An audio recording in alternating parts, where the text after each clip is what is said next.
અને આ સભા આવશે કુથલી ન કામની કૃષ્ણ નામ જામની જારી ભરી રામની માં ખૂબ બેઠો કોઈને ખાવામાં ખવડાવવામાં બીજાનું બગાડવામાં એક પૈસો આપવામાં આવ્યો નહીં કોઈને પછી જાય જાય જીવ તરતા જેવી રીતે જળ સાથે જંતુ ઉભી જાય ખલક ને ખોદરી આવ્યો અચિત કા વાળ થાય નખ થાય નેણ ને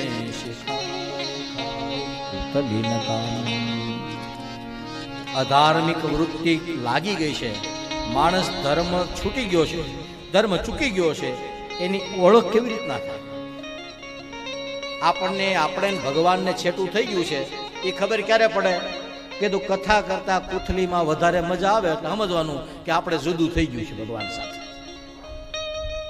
ભગવાનનું કીર્તન ગાતા ગાતા કંટાળો આવે, કોકની નિંદા કરતા કરતા ક્યારે રાત પડી જાય ખબર ન પડે. ભલે લે રોટલા ટાણું થઈ ગયું, ભાગો ભાગો એમ કરીને ઊભું થવાનું, ઘરે જઈને મોડું થઈ જાય તો સમજવાનું કુથલીની અંદર જીવ લાગે, કથામાંથી જીવ હટી જાય, એ સમયે અધાર્મિક વૃત્તિ લાગે, એ સમયે સમજવાનું કે આપણે ભગવાનને છેટું થઈ ગયું છે. કરોડો રૂપિયા હોય, અબજો રૂપિયા હોય, પણ એક રૂપિયો બીજા માટે તો નહીં, પોતાની જાત માટે પણ વાપરી ન શકીએ ત્યારે સમજવાનું કે આપણે ભગવાનને છેટું થઈ ગયું છે. ખવડાવે તો નહીં, પણ કોક ખવડાવતો હોય એ ન જોઈ શકે, દે તો નહીં પણ કોક દેતો હોય એ જોઈને એટલું બધું દેવાનું. આવી જ્યારે વૃત્તિ થઈ જાય ત્યારે સમજવાનું મારે તમારે ભગવાન સાથે છેટું થઈ ગયું છે. હા, એનાથી ઉલટું ભગવાનની કથામાં મજા આવે છે તો સમજવાનું કે ભગવાન આપણી નજીક આવી ગયા છે. દાસ સવો થાય છે સદગુરુની પૂર્ણ દયા સપને મળે ન સત્સંગ દયા હોય દીનાનાથની ચડે ભક્તિ કે જોરંગ દયા હોય દીના નાથની લાગે ભક્તિ નો રંગ કૃપા ભઈ સબ ભેટતી અંતરની ઠર્યા દાસ સવો દંડવત કરે સદગુરુ ચરણ કાશી દાસ દંડવત કરે સદગુરુ કૃપા ભાઈ સબ ભેગતી. ભગવાનની કૃપા વિના સત્સંગ લાગે નહીં. નારદજી કે મને સત્સંગ લાગ્યો, મને ભગવાનનો રંગ લાગ્યો, મને ભક્તિ લાગી ગઈ, અને ભક્તિ એવી લાગી ગઈ કે દેવતાઓમાં તો ઠીક, દાનવોમાં પ્રિય થઈ ગયો. ભગવાનનું નામ લેતો હોય ભગવાન, ભાવે કભાવે એને આખી દુનિયાએ સ્વીકારવો જ પડે. આજે નહીં તો કાલે ભગવાન 5-15 સત્ય છે. ભગવાન પાપે છાપરે ચડે અને સત્ય હોય ને એ સામે આવે. જેથી નરસિંહ મહેતો હતો ને તેથી તો નાચવારો કાઢી મૂક્યો હતો. નાગરો એ જુનાગઢમાં વટુકમ બહાર પાડ્યો હતો કે નરસિંહ ભેગા અમે જમવા નહીં બે. હા, પણ હવે જો બસમાં ભેગા થઈને તમે પૂછો કેવા છો તો કે બ્રાહ્મણ. કેવા બ્રાહ્મણ? તો કીધું નાગર બ્રાહ્મણ. નાગર પણ કી કેવા હોય? તો કીધું નરસિંહ મહેતો હોય એવા હોય. નગર નરસિંહ મહેતો કેવો હતો? એવા રે અમે એવા તમે કહો છો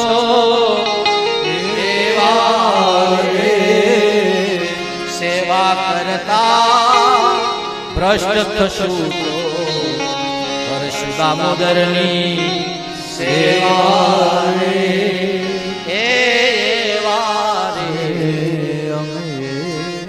નરસિંહ ગોએ પૂછ્યું નરસિંહ મહેતા કેવા છો? કીધું અમે એવા. પણ કેવા? કીધું તમે કયો એવા. તમે કયો ને કેવા તમે કે પણ ભગવાનનું ભજન કરતા કરતા ક્યાં કરાય? આ અહીંયા જઈને કોક આ ઝૂંપડીમાં જઈને આ જગ્યાએ જઈને ભજન કરો ભગવાન છે. ભ્રષ્ટ થઈ જવું તો કીધું ભ્રષ્ટ થઈ જવું તો સારું. કેમ? કીધું નાતનું કામ આપણે પડશે નહીં, નાત આપણને બોલાવશે નહીં તો 2 કલાક વધારે મળશે. પત્ની મરી ગઈ. નરસિંહ કાનમાં જઈને કોકે કીધું મહેતાજી હા તો તમારા ઘરેથી ધામમાં આવી ગયા. સારું કર્યું. ભલું થયું ભાંગી જંજાળ. કીધું કેમ સારું થયું? તો કીધું એ હતી જ ઘેરે ધક્કો થતો, હવે તો જ્યાં રાત પડે ત્યાં હુઈ જવાનું, સવાર પડે ત્યાં જાગી જવાનું. આ બંધન ભગવાન એટલા માટે નરસિંહ મહેતા, એટલા માટે સુદામો, એટલા માટે તુકારામ, એટલા માટે એકનાથ ભગવાન આ લોકો ભજન કરીને અમર બની ગયા. નારદજીએ કીધું આ એક કામ કરો, આ 4 શ્લોક આલ્યો તમે વિસ્તાર કરો. નારદજી આપેલા 4 શ્લોક હતા એનો વિસ્તાર થયો. એ 4ના 18,000 શ્લોક બનાવ્યા. 12 સ્કંદ, 365 અધ્યાય, 43 પ્રકરણ, 300 લક્ષ અક્ષર બનાવ્યા. અને એ અક્ષરોથી યુક્ત ભાગવત નામનો ગ્રંથ સર્વ પુરાણોનો સાર, સર્વ શાસ્ત્રોનો સાર, સર્વ વેદોનો સાર, ઉપનિષદોનો સાર. અરે ભગવાન, પુરાણ નો અર્ક એટલે સૂર્ય આમ સર્જિત થયો, સર્જન થયું. હવે સર્જન થયેલો આ પુરાણ આપવું કોને? કારણ કે ગાડી એને આપવાની હોય જેને આવડતી હોય. પછી જેટલી મોટી ગાડી એટલી વધારે જવાબદારી. સાયકલ હાંકતા હોય એને ઓછી ઉપાધિ, મોટરસાયકલ હાંકતા હોય એને એનાથી થોડીક વધારે ઉપાધિ, 2 વ્હીલ લીવર. પછી મોટર કાર હાંકતા હોય એને એનાથી વધારે ઉપાધિ. કેમ? 4 ટાયર, આગળ પાછળ ઉપર નીચે બધીએ જોવાનું, આજુબાજુમાં. હજી એનાથી આગળ કીધું 4 વ્હીલ વાળું હાંકતા હોય એને એનાથી વધારે ઉપાધિ.